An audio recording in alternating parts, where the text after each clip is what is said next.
following program is intended for mature audiences.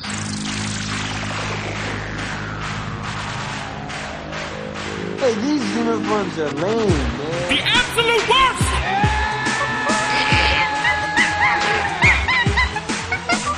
You're listening to Basically a Sports Show. Follow us on Twitter at Basically Sports. Subscribe to our podcast on iTunes. And check out every episode of the show at basicallysports.tumblr.com. Now here's your hosts, Zach, Greg, Mike. And you're listening to Basically a Sports Show. They got Calvin Pickard. Come on now.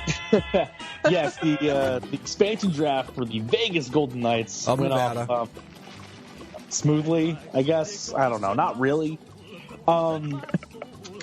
Marc-Andre Fleury, huh? Wow, okay. Marc-Andre Fleury is like the one. Marc-Andre Fleury and Jonathan Marchessault are the two that I think might actually pan out long term. Yeah, Fleury was rumored to be going to them for months because they already knew that you can only protect the one goalie, and of course they're going to protect Matt Murray. So that was... How bad is it that I've only heard of like 3 guys on this list? I mean, James Neal. Okay, there's a guy I know. Let's see. James Neal is not going to be the James Neal that we have accustomed to that we have been accustomed to seeing for long. So basically, this is not looking at it. You guys don't think this is going to be a very competitive roster, huh? I think a lot of this was put together with the idea of 5 years down the line we're going to be good, and the reason why. Okay, in a vacuum, I think that's the right move. The problem is that in 3 years, the Raiders are showing up. Yeah. And the Raiders are the NF, frickin' L. And so they don't even need to be good to draw big. And what the risk they run is if this is a 5-year project, like we'll be good in 5 years. Well, 3 years down the line, they're still kind of struggling to make an impact, and then the Raiders come into town and just blow up whatever fan niche they've managed to carve out for themselves. It's going to be bad. But I think that they could be a cup contender, and that's still going to happen. I don't think that their competitive level is going to make that much of a difference when the Raiders come to town. It might make a little bit of a difference, but I don't think that it's going to make enough of a difference for them not to go ahead and say we're going to build a good team. Maybe, but at the same time, I would argue that the best chance they have to lessen that impact is to win out of the gate. I would agree with that, but I still think that I'm not so sure the Raiders are going to be that. I mean, they're obviously going to be more successful than an NHL team because it's the NFL. But I'm not so sure that Vegas is going to be that successful either way. So I agree, though, that it's going to be tough to put people in the seats, especially in Las Vegas, with a team that's just not very good and isn't going to be good for 5 years. That's going to be hard. That would be hard to do in Quebec, let alone maybe not Quebec, but you know what I mean? In a good hockey market, that's going to be a tough sell. They're going to have that 3-year window where the Raiders aren't here or aren't there. And if they're bad, they're not going to get any sort of that market share at all. Yeah. Whereas, you want to give the people something to latch onto. And I understood a lot of the moves they made because when they wouldn't pick somebody that I had thought they were going to pick from a team, I'm like, why wouldn't they do that? And then you see it, it's like they get a trade and they get so many draft picks and a prospect and whatever. And it's like, oh, okay. But at the same time, it's like, trying to construct a team out of this is just hard. And the other thing with balancing the trying to get people in there now versus building for the future, sure, you want to build for the future. You make the trades and you get some of these younger guys that you pick in here, sure. But then you get guys like a Marchessault who scored 30 goals last year. You get a Marc-Andre Fleury who's towards the end of his productivity as a goaltender. He's got 2 or 3 years as a good goalie left in him.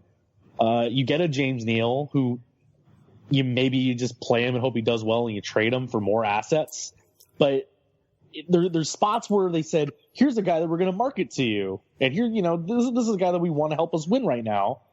But the rest of the roster just doesn't fill out in a way that makes you say that they're going to be good. I think from a hockey standpoint, definitely the right move. But in this market, you guys are right. After hearing the argument, you're right. This is probably not the smartest route to go. I mean, in a vacuum, they did the right thing.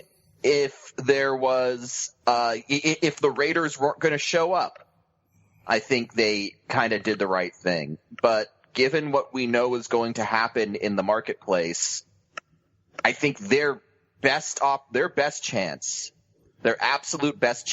is to win out of the gate. Because, at that point, you capture a segment of the fan base, you build up some loyalty, and it's just not gonna. Well, I don't know. I think this might be a case, and you see this a lot in hockey. You see this a lot in hockey with people who have been around long enough to know better, but it still happens. But they outthought themselves. It's kind of the same problem Brian Burke has whenever he tries to put together Team USA. He outthinks himself. I think they outthought themselves, and it's also a thing of the NHL has so many opportunities for guys to really go after players, and they don't, because all the GMs are buddies, and it's the old boys network, and nobody wants to there's the mechanic of the league where you have these restricted free agents, and you could have a team sign somebody to a big contract, and you poach that player away, and then you have to give up some assets, but you could somebody's going to be on the market, and you could take that player from a team. Nobody does it because they don't want it to end up happening to them, because they're all friends and they want to keep everybody happy. And so in a lot of these things, we talked about last week where the GM, George McPhee, was going to give every team the opportunity to negotiate a deal to keep a player they wanted in exchange for assets and future stuff, which is fine when you're trying to build up the farm system like you have to do, but then you end up in situations where you're picking garbage. Because it's we got all this stuff that really isn't equal to a player that we could have gotten, and we pass it over. I thought they were going to take some different goalies. Marc-Andre Fleury was a given, but you have a guy from Detroit, Peter Mrazek was out there, and he's a good goalie that you'd like to have. I'm surprised they didn't take Mrazek, because I thought Mrazek and Fleury is a good 1-2 now versus future kind of setup. And instead they picked up some kid, Thomas Nosek, who's a 26-year-old rookie that just isn't going to amount to anything. Don't forget Calvin Pickard. I'm just saying. Well, he's going to be their backup. That's the guy they picked as the backup. Don't go to sleep on Calvin Pickard. Hey, I think we're missing the bigger picture here, which is something that we've. It can't be worse than staying in that hell that is Colorado. Okay. I think goddamn, that team is a bad hockey team. We have lost sight of the original goal here, which was that this was never a good hockey market to begin with. This was a bad idea from the drop, and now it was always a bad idea. But it's sort of all right, we're at the expansion draft. We all know this is a shit idea, but it's happening. They might as well try to make the best out of it, and they just didn't. Well. Yeah. But also to their credit too, or I guess to their defense, when everybody was kind of spoken for, there were some teams that didn't give them a whole lot to pick from. Yeah, who the hell are you going to pick from the Hurricanes, really? Yeah, who are you going to the Hurricanes, the Coyotes, the Devils didn't have anybody to pick. All these teams at the bottom, because that was the thing that was also funny too, is when they did in reverse standings order. So the first round of picks were very underwhelming. Yeah, because it's well, wasn't it okay? Once you had a player picked, were you allowed? I mean, how many did you have to give up before you could say, okay, that's it? You can't take any more New York Rangers. No, you can only take one player from each team. And after that, that's it. Okay, so let's say that just for the sake of argument, that Rick Nash and I don't know however many Rangers, but let's say that Vegas says, okay, we want Rick Nash. That's it. The Rangers are done. They do not have to put any more players out after that. Right. Yeah. So that makes it tough. Only pick one player per team. Yeah, that makes it really tough because like you said, I mean, you don't get that guy. I don't know. But I also liked how they mixed up the Dallas and Detroit picks. That was fun. Yeah, well, that's what I meant by like it didn't go off as smoothly because it's like, yeah, okay, this is going fine. And then the first round of picks, the owner, the announcer group were like, all right, let's go back over to the table and owner Bill Foley, let's announce the next pick from the Dallas Stars. The Vegas Golden Knights select from the Detroit Red Wings, and then you see the GM kind of lean over and like, no, and he just keeps going with the pick, and I'm like, all right, and then just run with it. Let's just so did they just let it slide then and go, okay, that's fine? Well, I guess they're really. I don't know how it worked, but it could be from that was okay though, right? They just had they mixed up. It wasn't like they picked out a turn or anything. They had the picks. No. They had the picks. They had all the picks for the teams selected before all this. This was just sort of the presentation, right? So it wasn't like, say, I forget a couple years ago when I think Minnesota let the clock run out in Baltimore. You know what I mean? And they made their pick. Yeah. It wasn't anything like that. No. These picks were all submitted like 8 a.m. the morning of. Yeah.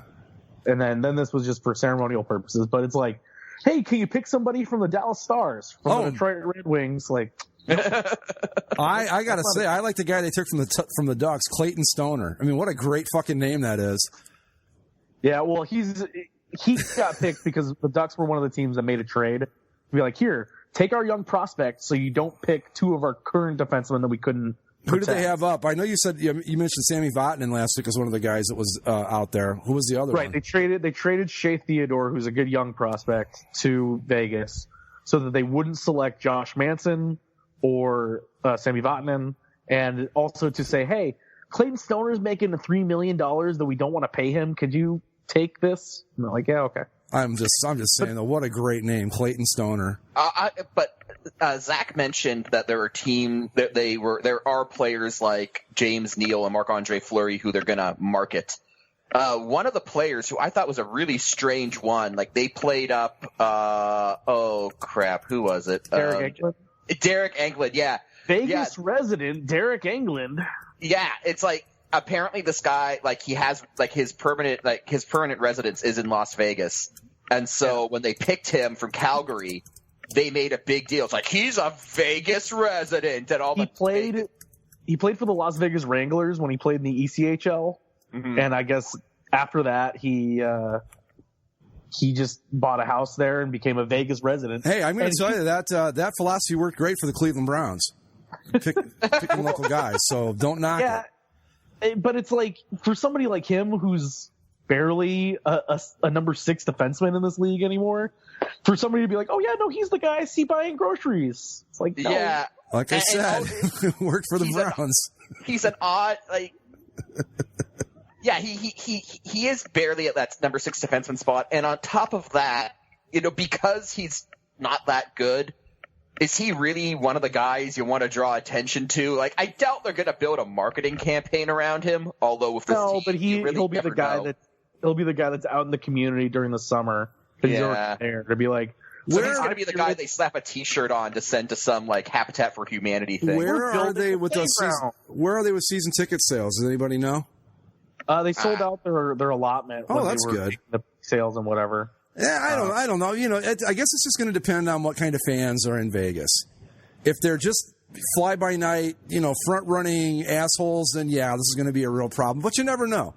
They could surprise us. It could be a good market. I really doubt it, but you never know. And they might. I'm trying to think of a city that hockey. Well, Columbus is a good example, I suppose, where they didn't have. Well, they have the Buckeyes, so that's kind of a tough comparison to make. But I'm trying to think of a place where the NHL showed up and it was the only game in town, and try to compare that to this. Although it's a tough comparison because Vegas is a market all unto itself. But yeah, I was going to say Nashville, but they had the Titans, and there's other stuff that goes on there.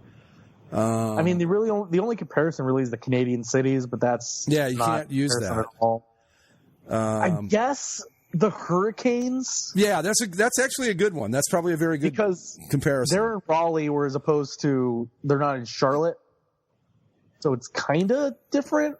Yeah, well, they're a good fur piece from Charlotte. So Raleigh is completely Raleigh-Durham, right? And like even the big. North Carolina, like Duke and UNC, or no, they are both there. I'll take that back. Raleigh-Durham, yeah. So, but how do the Hurricanes do, though? I mean, some of these teams to be annoying because it's like Carolina Panthers play over here, but the Carolina Hurricanes play over here. Yeah.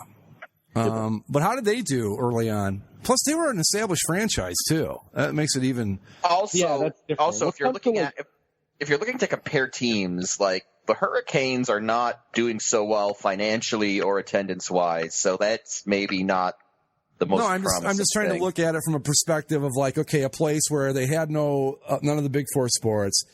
The NHL came in, and how did it do? But there's really no good comparison out there to Vegas because A, Vegas is such a different market from everyone else, and B, it's going to be interesting. Teams, and it's like the Sharks technically, but it's still the Bay Area, right? The Lightning came in, and the Buccaneers were there, but Buccaneers weren't exactly good. No, ever. Until actually, that's another problem too. If the Raiders stay on the current trajectory, they're not only going to be showing up in Vegas, they're going to be really good when they get there. Right, they're going to be like the Colorado Avalanche, where they hit the ground running and could be ready to go from day one. Well, it'll be interesting to see. I didn't want the NHL to go to Vegas, especially when you got Quebec sitting there. That's going to put a sellout in the seats every single night. Why do you go to Las Vegas, especially when you've got a pretty good presence out west already for the NHL? I mean, you've got Arizona, Colorado, the California teams. It wasn't really necessary, other than to be the one to say that we were the one that broke the seal on Las Vegas, basically. Well, it's necessary in only to balance out the conferences. Well, yeah, we still got another team to go yet. I know one of our questions for the AMA next week is which is the next league that's going to expand. And I'll answer it right now. It's going to be the NHL. It's the NHL, and it's going to be whenever Seattle builds an arena. Yeah. That's your answer. Because, they could very well just put a team in Quebec tomorrow, and they'd be ready to go, but they're not going to do it because that overloads the Eastern Conference again, and nobody wants to switch conferences. I will gladly move my Columbus Blue Jackets back to the West. I've got no problem with that. None. Well, the Blue Jackets are further east than the Red Wings, and we can't move the Red Wings west because apparently there's a blood pact involved. It's really weird. It made the West made sense when you had Columbus and Detroit over here, because the Central Division made sense to me when it was laid out, but it was always the majority of your road games, half your schedule is not going to be taking place in your time zone. True. It's going to be taking place elsewhere. Yeah, that's true. And God forbid the playoffs. Like when I heard the complaints a lot from Detroit fans and whatever, that like when the playoff games would start at 10:30 in Detroit when they would be playing the Ducks or the Sharks or the Kings. And it's like, yeah, okay. Well, we play games all the time where they start at 4:00 and we're still right. I was just going to say, I think it's just a matter of which way you want to go with it. I would actually much rather watch a game at 10:30 at night than at 4:00 in the afternoon. The problem with Latlo from Detroit's perspective, and why I think that they were all a bunch of oversensitive babies about it, was because despite that, they still pulled in some of the strongest ratings in the playoffs when it came to strong ratings, and we laid out the fact where they were the most successful team of the era when they were playing in the Western Conference. Yeah, so the team from Detroit, stop being stupid, Detroit. Jesus. But I don't know if that's the thing that has spurred the NHL into doing this, but it was certainly one thing, because when they realigned and Detroit and Columbus said, no, we want to go east, and we had the 16-14, it was pretty obvious what was going to happen at some point. Either we were going to live out our lives with this unbalanced league, which would have been so NHL on its own, or you realign the league to say, hey, we have to expand, which is also so very NHL on its own. And then they realigned to say we have to expand twice in the West. Yeah. And then when they open up their big expansion bid process, Seattle doesn't even put in a bid. They're like, nah. Well, that's what I mean. Going back to the bigger picture issue here, Vegas I don't think it's going to be a good market. And then you got Seattle that probably might be a good market, but they're like, fuck off, we don't even want it. Which, what do you do? I don't know, but anyway, it's they're going to be bad, I guess. I don't know. I can see both sides of it. I mean, from a pure, like Mike said, in a vacuum, from a building an organization standpoint, yeah, this is the way to go. But if you're trying to put people in the seats, you're really banking on the idea that people are going to come out and watch hockey no matter how good or bad it is. They're just going to show up because it's a team. I don't know if that's going to happen or not. I kind of tend to think not.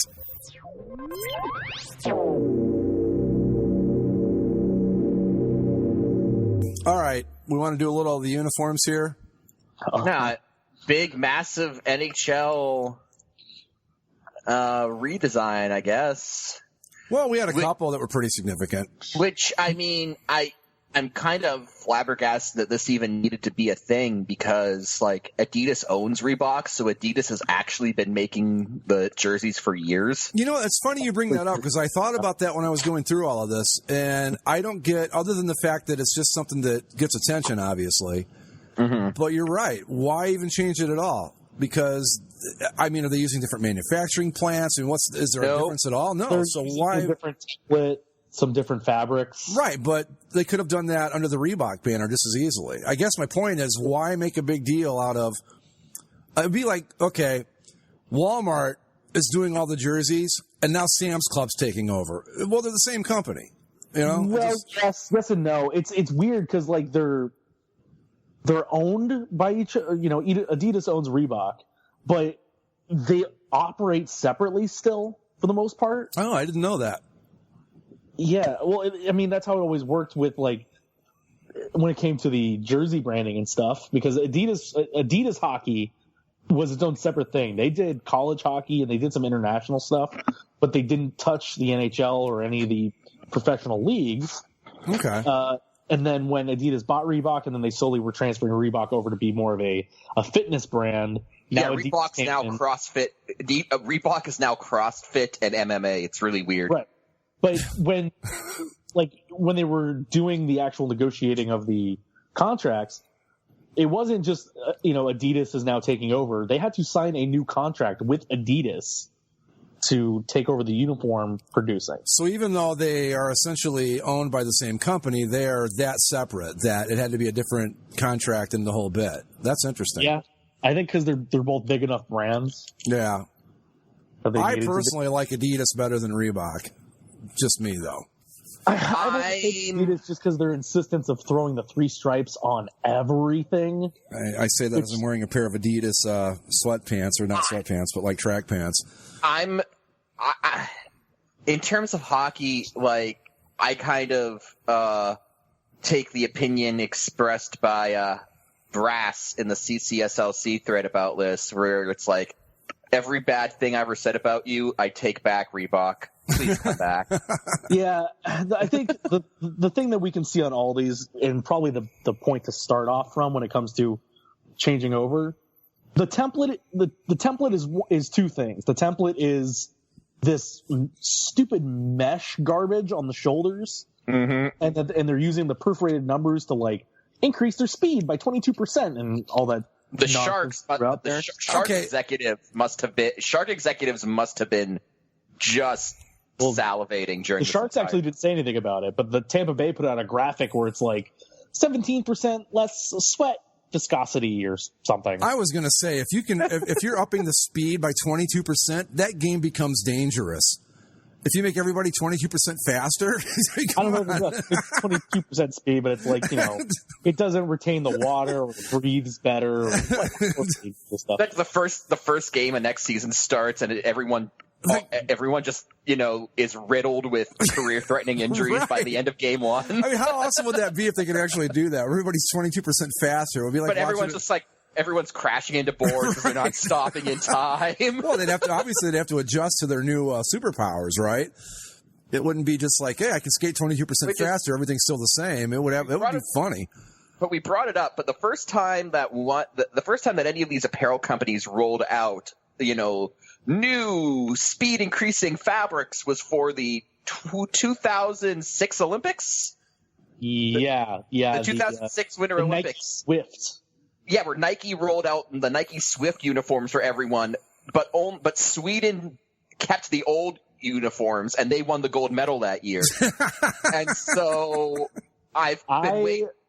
I own a Canada Nike Swift jersey. I had one. They're so bad. It's so bad. It's so bad. Like I remember being so excited when they unveiled like the new Team Canada jersey, and then I was like I was in grade 12. No, I was in grade 11 high school that year, and I was just like, what? What the fuck is this? But weren't people at your high school impressed by how much faster you were walking down the hallways while you were wearing it? Oh, yeah. I was just speeding 22% faster. Right. I crashed into the lockers a few times, but once I kind of got a hold of myself. Like bowling people over in the hallways.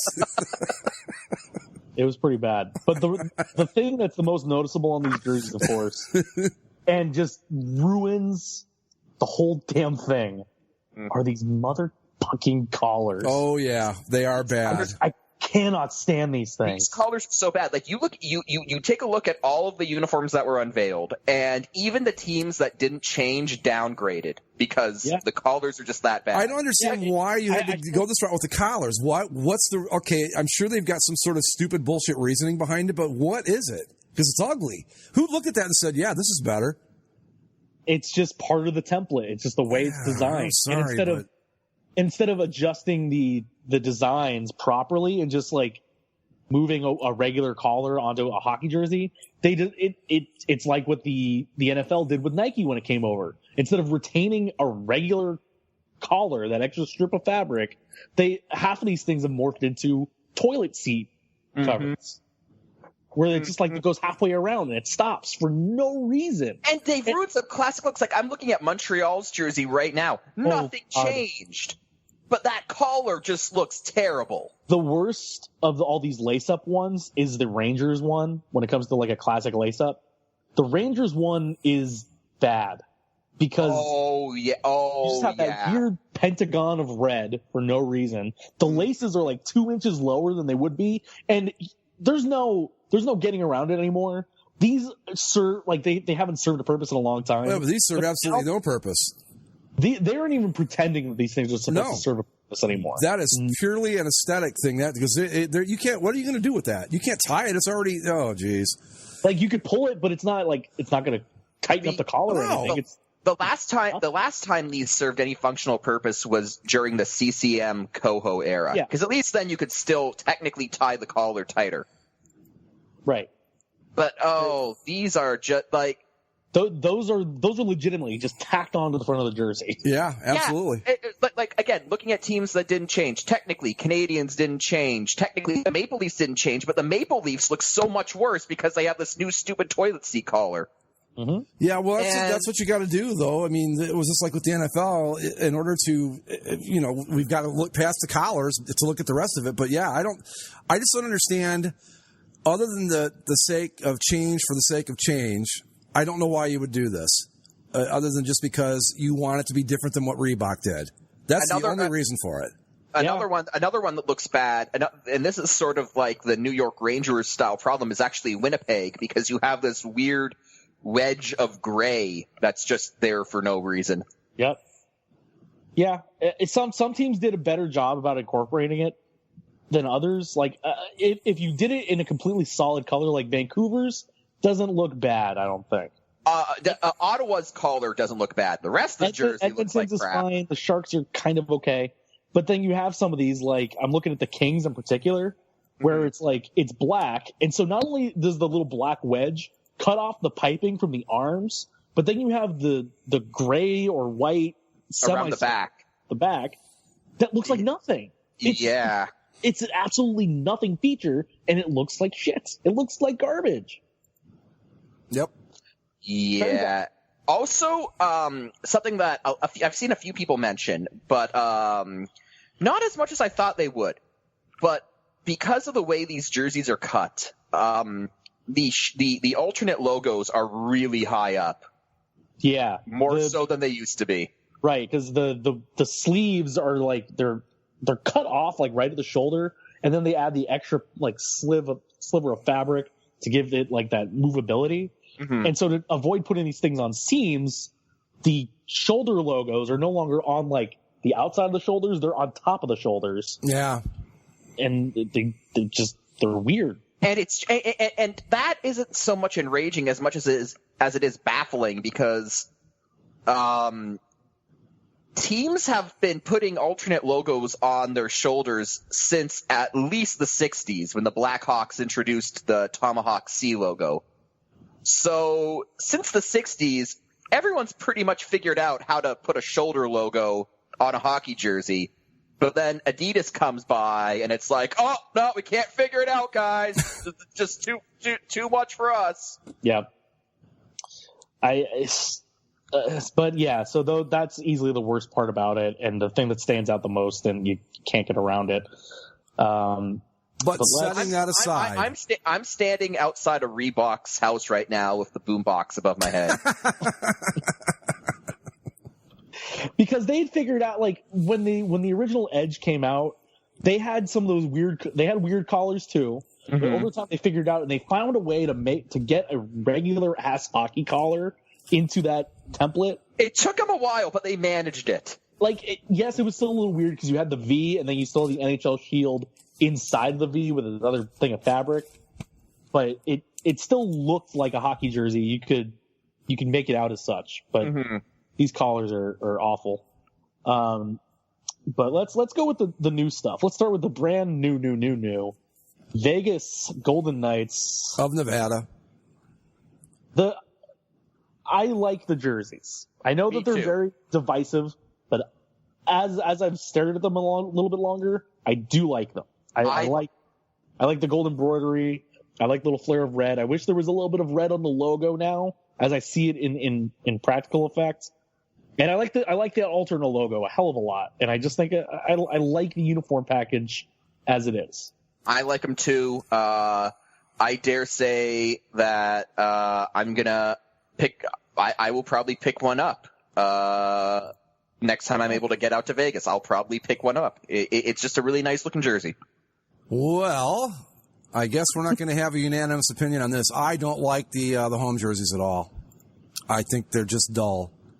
I just don't like them.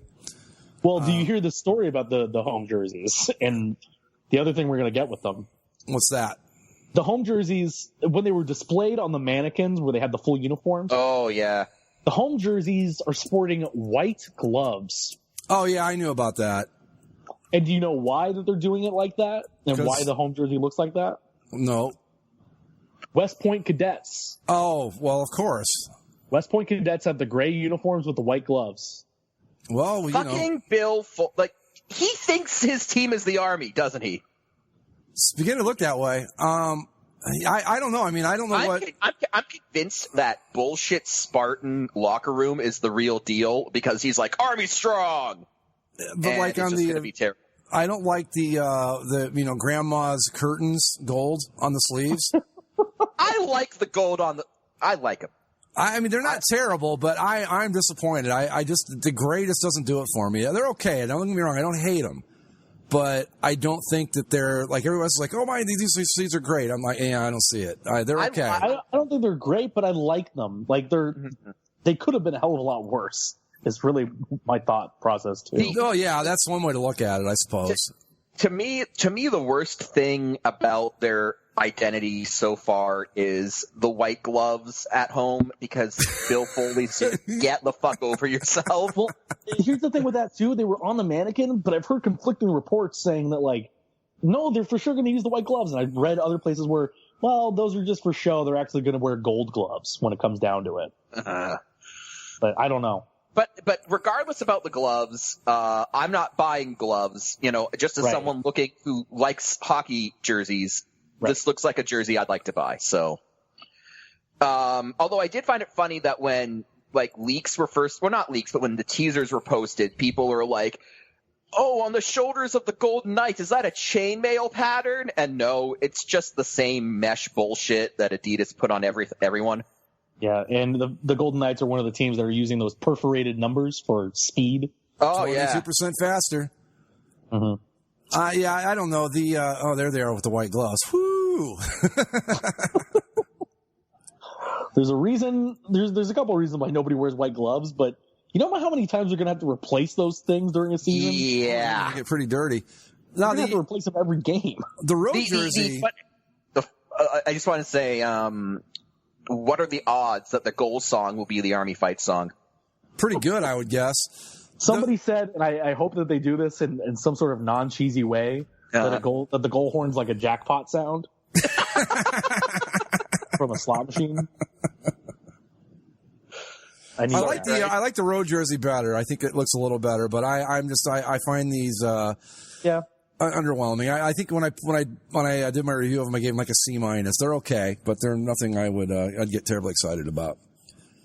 Yeah, no, I like the road jersey too. It's brighter, definitely, and that helps out the whole thing, which is good. But yeah, these are clearly, I mean, especially the homes, clearly inspired by West Point. It's so obvious. Yeah, well, we kind of knew that from the start. Yeah, here we are again. Like if you wanted to support the Army hockey team as much as you want to, just make a donation. Write a check. Buy the hockey team new uniforms or something at West Point. Did this guy? I'm assuming he went to West Point, right? He did. Yeah. Yes. Okay. Yeah. I apparently he actually wanted, because the name Golden Knights actually comes from West Point's like parachute team, I guess. Yeah. The Golden Knight, like he wanted them to actually drop down during his name unveiling. Yeah. Wow. Which would have been hilarious if they had said yes, and then like they dropped down in parachute, but the Vegas placeholder logo pops up. Like that would have only made that night better. Well, what do you guys think about Colorado? Beautiful. Yeah, I think the logo looks like it should be on the side of a pop cup, but other than that, they did a really nice job on these, I thought. I mean, my opinion, it's impossible to be worse than what they had before. Because they were one of those teams who took that initial flawed edge design and was like, no, it's still good, guys. It's still good.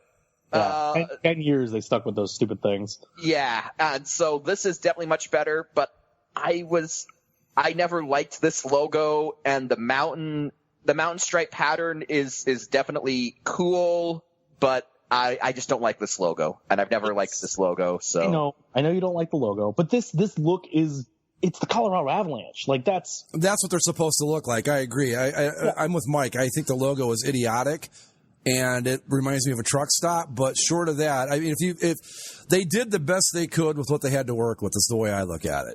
With this upgrade here, I'm interested to see, because I noticed something. This actually involves your Ducks, Zach.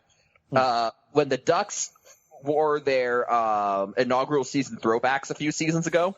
Yes. I remember actually watching highlights on TSN the next morning, and I was shocked by like the wave of nostalgia that I got hit with seeing because it was like I was watching NHL highlights from like 15 years ago. I loved that game. I was in love as soon as I sat down for warm-ups. It was like I saw those highlights. I'm like, what year is it? This feels nostalgic in the best way. And so I've never really liked the whole Avalanche look, but I'm interested to see if I'll get that wave of nostalgia. Once I see them in action, once I see a clip of the Avs playing, if that kind of comes back. I'm very curious to see it in full action too, because that for the same reasons. Because they looked like garbage for the past 10 years, on and off, on the ice in terms of play. Well, they're still going to be garbage on the ice, right? But at least they're going to look nice. Although, one thing I will say that I will give them full marks for, I think that as far like the goal being to replicate that original look, I think they did it better than could be expected, because the small changes they made I like. Collar aside, but like the piping around the waist and arm and arm coloring, like it used to be two colors and they simplified it down to just one solid color, and I think it looks a lot better. I like it on the home, but on the white, I could use a little blue stripe somewhere on the white. Yeah, it is lacking a little on the white jersey. I agree. On the white, I could definitely see how the blue would stand out, but I don't know. Like I don't dislike the aways as much as some people do. Like, I don't dislike it either. I just think that the blue would have added a little bit more to it. That's yeah, it needs a little contrast in there somewhere. But notice notice they didn't bring back the Bigfoot logo. That Colorado Sea flag thing is sticking around. Of course not, because you know they're going to wait out the 1 year and then bring back the stupid Rocky Mountain alternate next year because I like because they still think they're the Colorado Rockies. Although what's funny is the Colorado Rockies, because obviously if you look at the Devils' New Jersey, I look at those sleeves and I say, oh, Colorado Rockies. What I find hilarious about all of this is that the Colorado Rockies were a nothing franchise that didn't amount to a damn thing, and now we've got two teams desperately trying to be them. The Devils, man. The Devils. Well, you want to go there first? You want to get the Wild? Yeah, let's do the Devils first, and we'll get to the Wild. I'm going to say, I said this before, I'll say it again. These look like the cheap Canadian Tire knockoffs of the real Devils jerseys. Oh, yeah. Find this in a Walmart right now. Yeah. And I love that they try to, like, shoehorn this back-ass-word reasoning into why they did all this stuff. Well, I thought they said they were like, we're not designers. The red collar calls back to our days of the Kansas City Scouts. Except the collar's black. It's just got a strip of red on it. Oh, no, it's red. It's red. And then, the striping, obviously that sleeve striping, iconic of the Colorado Rockies. The one line of black trim is a reminder of the Newark Bulldogs of the not professional hockey league from way back when. Why would you want to go back again? Much like the Colorado Rockies, the Kansas City Scouts. I mean, were they? How long were they even around? How long were they? Long. Not very well. Oh, all right. But anyway, I don't know, man. They fucked a really good jersey up is the way I look at it. This looks so bad. And the thing about it is that those sleeve stripes only replicate the Colorado Rockies sleeve stripes in so much as the proportions are the same. Right. But, the colors are different, so there's obviously no apparent connection. And at least the Rockies had enough design sensibility to say, okay, we've got these really thick sleeve stripes. We're going to put some equally thick stripes along the waist of the jersey so it looks balanced. Mm-hmm. These just look unbalanced and kind of top heavy. If the Devils were a team that had multiple jersey changes throughout their history, and this was because what this looks like to me is like what some of the teams did when they first went to the Edge and said, well, we're tucking in all the jerseys, so you're going to lose the hem stripes. Oh, yeah, but that wasn't a factor this time around. Right. That's what I mean. Is like if this was a team that had changed multiple times, or this was going into that, and that was the reason they put forth, then you could say, all right, I get it. But this is a team that has changed their jerseys exactly one time. And the jerseys previous had 3 Stanley Cups to their name, which are now prominently featured in a green stripe on the hanger effect, of course. Okay, first of all, I want to strangle whoever came up with hanger effect. And secondly, Nike for that. And secondly, I love that one strip of green along the inside of the collar. It was like they couldn't decide if they wanted to do red and black or red and green, and so they kind of just fumbled about and slapped green on the inside of the collar and called it a day. From what I heard from a reporter that had talked to Adidas people specifically about the Devils, Adidas went to almost every team. They said, what are the things that you feel are iconic about your look that you want us to focus on these jerseys, if you were going to change them at all. So apparently the Devils said, well, we really like our logo because it's a great logo. It is. But they also really liked the black shoulder yoke. And those were the only 2 things they told them. So we kept the logo, they kept the black shoulder yoke, and then I guess they just let Adidas have free reign on everything else. Well, thankfully, at least Adidas didn't go entirely insane on them. I mean, it could have been a lot worse. I guess, but it's just when you go from a constant look that is representative of the best years of that franchise in total, from all their previous incarnations. Right. And then you mess with the width of the stripes and you drop another one. This is completely change for change's sake, not because it's making you look better or it's taking you into the future of design. It's just bad. It's just bad, and I dare say that the uniforms that they wore from 1992 to 2017, that's a long time, but the uniforms that they wore in that time are the only non-original 6 uniforms that could stand in flawlessly with the original 6 and look like they belonged. Yeah, well, they fucked up good, that's for sure. Yeah, they were flawless, untouchable jerseys that they touched. And the terrible thing about all of that is, like, the bullshit reasoning. It's bad enough that the colors aren't even the same colors as the Colorado Rockies, so you really don't even get that connection. But does anyone see that sliver of red on the collar and go, "Oh, look at that Kansas City Scouts homage"? I did, but I'm just funny that way. No, I'm kidding. I had no fucking idea. Nope, of course not. No, and anybody that's going to be buying these jerseys now are probably going to be kids that have no idea what the Colorado Rockies jerseys look like, or that they're not a baseball team. Minnesota Wild. Minnesota, I like. I do too. I like it a lot. So close, so far for me. Like,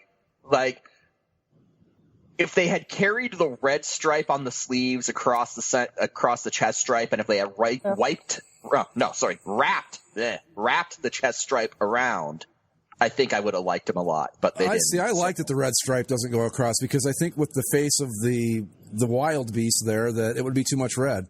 Yeah, I like that it's just the beige. Yeah, because then you get where the beige outline of the wild creature kind of blends in with the stripe, and then you have the river that is the same color in its mouth, and it looks. I think the red would be like, yeah, this is definitely on top of something, where it blends into it. And when you pair it up against the white jersey that they're carrying over, this is as cohesive as the Wild have looked in a long time. Yeah. They're not perfect matches for each other, but they are. It's closer than they've been. You can tell that these are 2 jerseys of the same set this time. But of course, using the logic of the venerable Rollins man, this is just another Montreal Canadiens ripoff. Yeah, well, but see, I think one of the things that makes it not a Canadiens ripoff, and why the Panthers aren't either, and I know I was kidding, obviously. I know, but I know you want the stripe to go all the way around. I think it's okay that it doesn't. The numbers read better on the back. If they had put them right on top, they'd be a little they would blend into each other a little too much. And this way they stand out, and I don't know, it doesn't bother me as much as I thought it would. Yeah, I like them. I think they look good. I hate to, I can't believe I like something better than a roundel, but yeah, I got to say this is a better look than what they had last year. Well, it's just this, the logo itself is one of the best modern logos that we have. Yeah.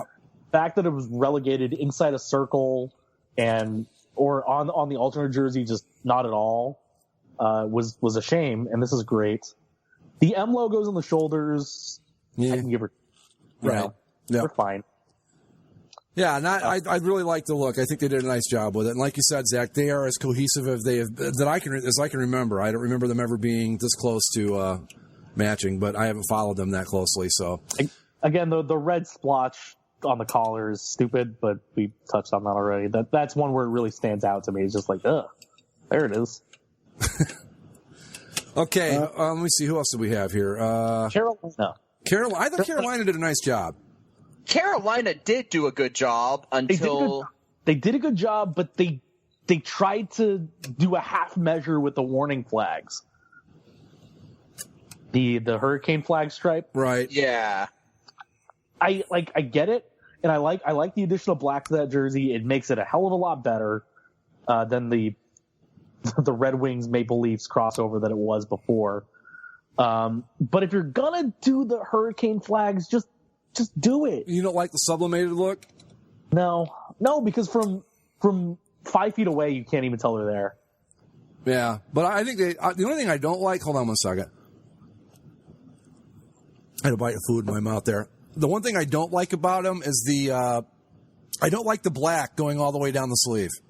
Do you know what I mean? Like the bottom half of the sleeve being entirely black. I don't. It just doesn't look right to me. I like it because it makes them look different from the other red and black teams. It gives them true, but something different to show. But yeah, I thought these were a nice upgrade from what they had before. It's a nice up.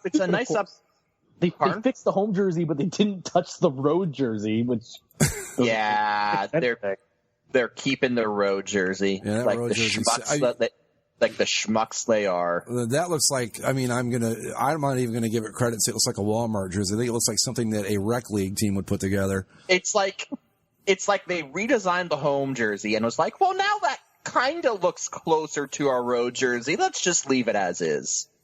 No one will notice. What was the other big?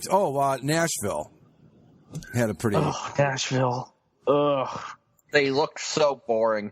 Like they did a good job by getting rid of the piping and stuff. Right. Good. But they took too much away. They went too far, right? Yeah. They needed to do, all they needed to do was take rid of the blue splotches and the piping. If they had just left it before where the blue went above that extra white stripe, it'd be fine. But it's too plain. It looks like a practice jersey or something. Yeah, it is too plain. I agree. They went one step too far with it. It's just gonna be too much yellow. There's just gonna be too much yellow now, and there is already too much yellow. Dude, that's what they want down there. The more yellow, the better. Right, and again, this was something where Adidas, when they talked to them, they said, "Oh, we really like that our jerseys are yellow, and we're embracing the yellow." So Adidas said, "Okay, here's yellow." It's like, you want yellow? Okay. Here's a whole bunch for you. Yeah, but I mean, they just went. I liked that they simplified the look, but they went too far. They should have left a little blue on the top, and I think you got a really nice look there. But man, oh man, it's unfinished. I mean, I hate using that term because that assumes like I know what I'm like. I was part of the design process, but it just looks unfinished to me. Like they left out too much. It's missing something. Right, exactly. While we're talking about a team that took away the piping and stuff, I want to give Adidas credit for taking away the piping on a lot of these things, but at the same time, I know why they've taken out the piping. Okay. And now they have free real estate to throw an ad right up there on the shoulder. That's what somebody kind of like off the record said it, that like the reason that they took away all the piping is so that there's and some of these you can tell the logo has been lowered a little bit on the jersey. Mm-hmm. Oh yeah, the Lightning in particular. Lightning, Calgary's really logo is lower. Yeah, that's specifically so they have that extra space to put an ad up there on the upper right or upper left of the jerseys. Carolina's is way lower. Yeah, looking at Detroit. Yeah, definitely. But we knew that was coming. There's nothing you can do about it. Yeah, you know it's coming, and now they've paved the way for it, so it's there. Yep. What was the other one that had a decent amount of change? Edmonton. Well, Calgary got rid of the piping, and they kept the side panels, but just taking away that piping cleans that up a little bit. Yeah, they kept the flag shoulder patches. They kept the stupid flags. I know. Calgary is on the right track. It was a good. They've got a good start, but there's still some work to be done there. Okay, Flames. You're not Alberta's team, and you're not Canada's team. So just stop it. You're Calgary's team. You're Calgary. Put the Calgary flag. That's right. Damn it. Buffalo got rid of the piping again, but they kept the stupid front numbers. Yeah. Why? I mean, oh my God, that would have been such a great look. Okay, and lose. Okay, I get that. Some teams want the Pentagon to like stand out on the collar, but this is a case where it needed to stay blue, and lose that front jersey number, and it's a real nice look. So between Buffalo and Ottawa, I think, are the two most baffling. Why did you keep these edge design? Oh my God, Ottawa's the worst because not like the edge design on Ottawa. It had like rounded edges on all those color blotches. Yeah, Adidas made them all squares. Yeah.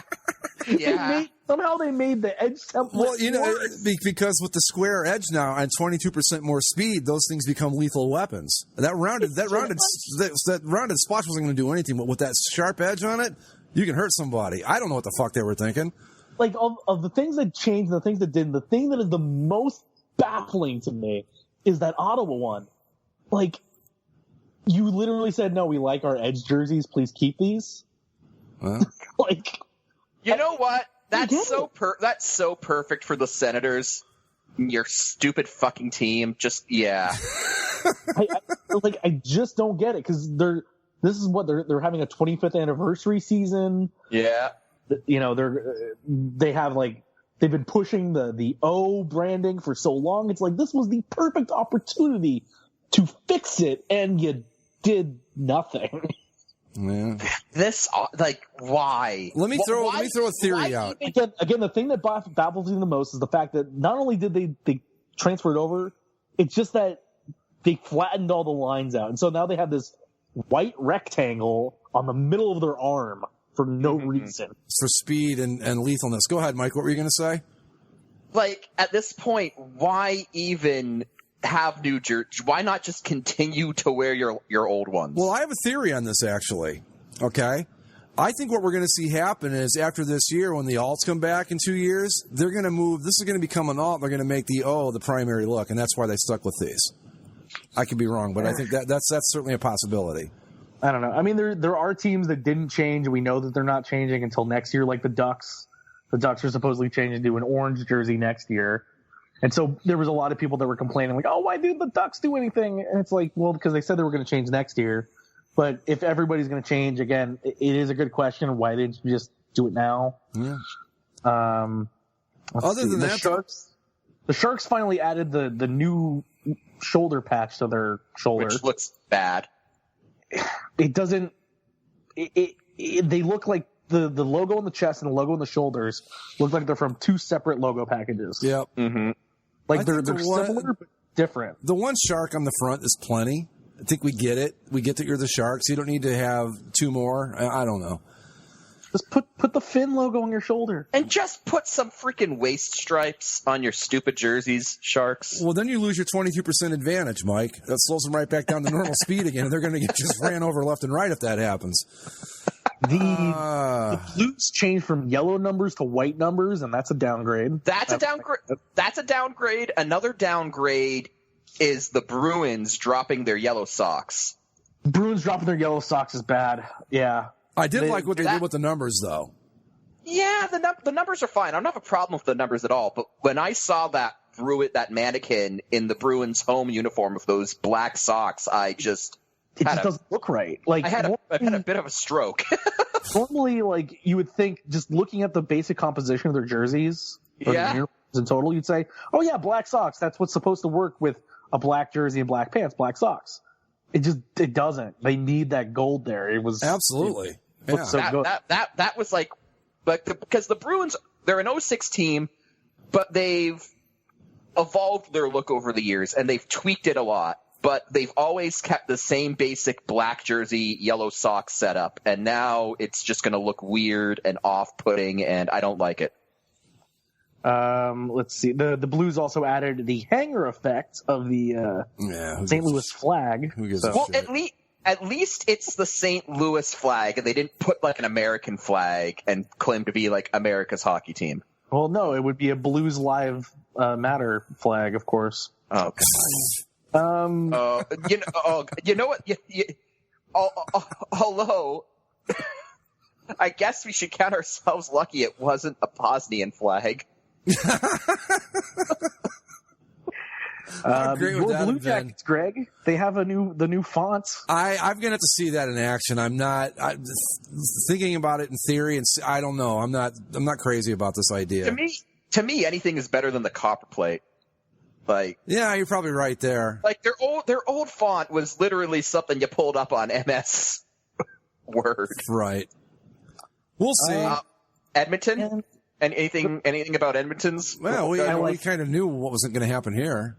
We knew what was going to happen, but seeing it, I do like it. The navy works better against that orange than the royal blue does.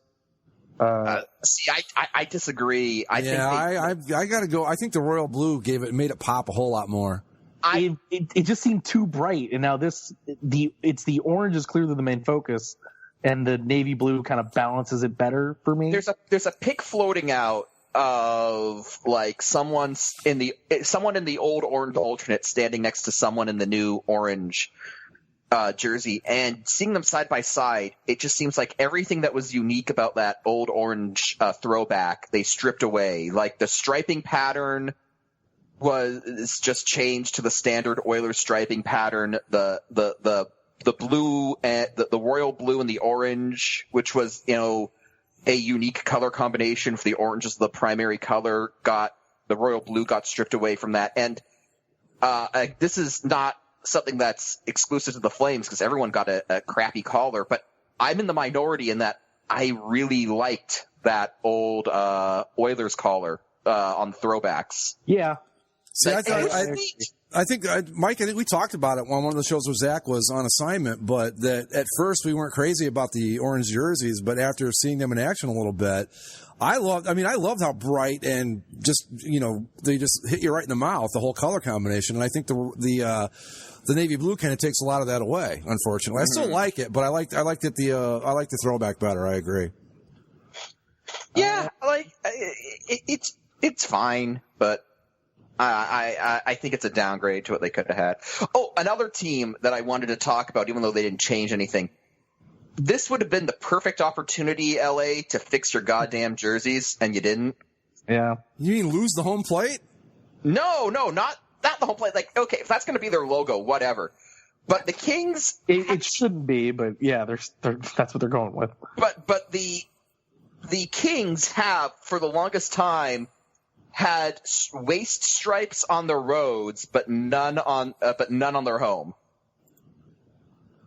Like, all right, yeah. This is a and the sleeve stripes are different widths on the home and the road. All right, Greg. That one drives me nuts. Okay, Greg. Like, this is obviously on the Reebok template, but they kept the design identical. So just take a look at that. And look how, okay, one, there's like the waist stripes on one, but not on the other. And two, the arm stripes are different widths. And this would have been the perfect time to fix it, LA, and you didn't. Well, they got a couple of cups in these jerseys, right?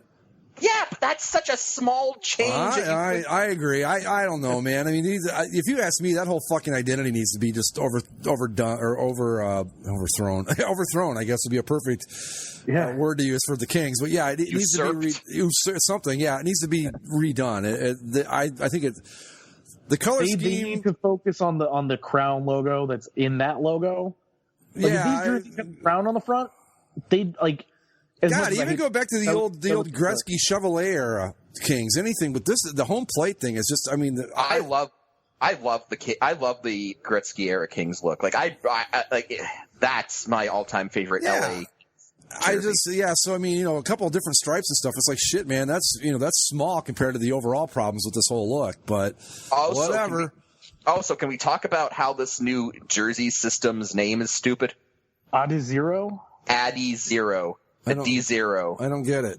I mean, it's Adidas, and then the zero means that it's like it's lighter. Oh, I thought it meant like feet and such.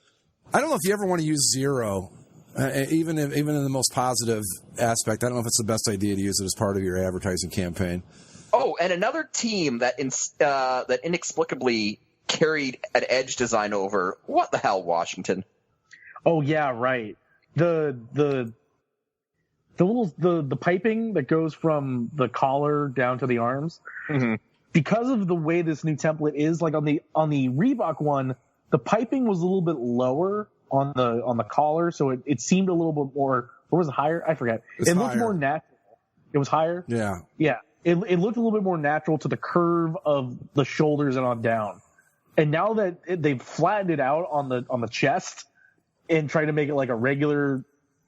Like a yoke that goes down to the arms, like the Kings, for example. Mm-hmm. It doesn't look right at all.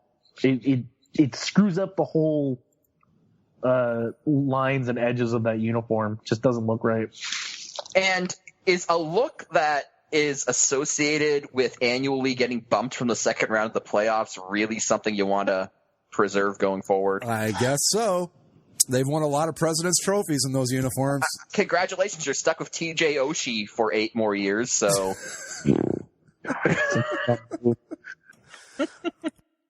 Before we go, let's remind everyone that our third annual Ask Us Anything show is coming up? I believe so. Yeah, 3 of them already. So yeah, if you've got questions you'd like us to answer, you can tweet them to us at Basically Sports. If you're on the boards, you know where the thread is. You can email them to us at basicallyasportshow@gmail.com, and you can go on Facebook and send them there as well. Let's just put this out of the way now. I don't want to have a beer with any of you anymore. No, fuck all of you. You can all fuck right off. No beers with anyone. In all seriousness, that joke is getting really, really, really old. The whole thing is just not even worth going over again. CCSLC run a interesting joke into the ground? No. Yeah, I can't imagine, right? No. Today we are all the beer drinking joke. Yeah. We're not drinking with any of you. You did this to yourselves. Right. But anyway, so yeah, the third annual Ask Us Anything show is, I believe, next week. And with that, I guess we're done. Indeed. Adios.